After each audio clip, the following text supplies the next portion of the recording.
নিযুক্তি প্ৰক্ৰিয়া এখন বিশেষ নথি আপোনালোকৰ লগত শ্বেয়াৰ কৰিবলৈ লৈছোঁ। অসম চৰকাৰৰ তৰফৰ পৰা অনুষ্ঠিত কৰা ষ্টেট লেভেল ৰিক্ৰুটমেণ্ট কমিশ্যনৰ আজি হায়াৰ ছেকেণ্ডেৰী লেভেলৰ যিটো গেট্ৰি পৰীক্ষা অনুষ্ঠিত হৈ গ'ল, য'ত 150 কুৱেশ্যন আহিছিলে।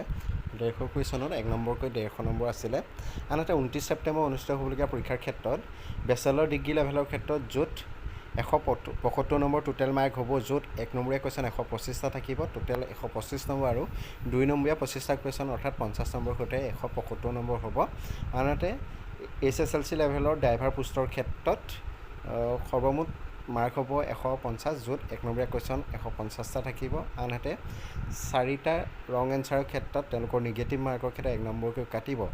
আৰু এই পৰীক্ষাসমূহত যিসমূহ কেণ্ডিডেট অৱতীৰ্ণ হ'ব, অৱতীৰ্ণ কেণ্ডিডেটৰ ভিতৰত যিসমূহ কেণ্ডিডেট শ্বৰ্টলিষ্ট কৰা হ'ব, তেওঁলোকৰ ক্ষেত্ৰত স্কিল টেষ্টত আদাৰ টেষ্টৰ ক্ষেত্ৰত 25 নম্বৰৰ বাবে থাকিব, অৰ্থাৎ তেওঁলোকৰ স্কিল টেষ্টত অৱতীৰ্ণ হ'ব লাগিব, য'ত 25 নম্বৰসমূহ থাকিব। আৰু পৰৱৰ্তী পৰ্যায়ত স্কিল টেষ্টৰ ক্ষেত্ৰত যিসমূহ ডিউৰেশ্যন বা টাইম বা ডেট, সেইসমূহ তেওঁলোকে নটিফাই কৰি দিব। ষ্টেট লেভেল ৰিক্ৰুটমেণ্ট কমিশ্যনৰ তৰফৰ পৰাই অহা এই গুৰুত্বপূৰ্ণ খবৰটো আপোনালোকৰ লগত শ্বেয়াৰ কৰিলোঁ। ধন্যবাদ।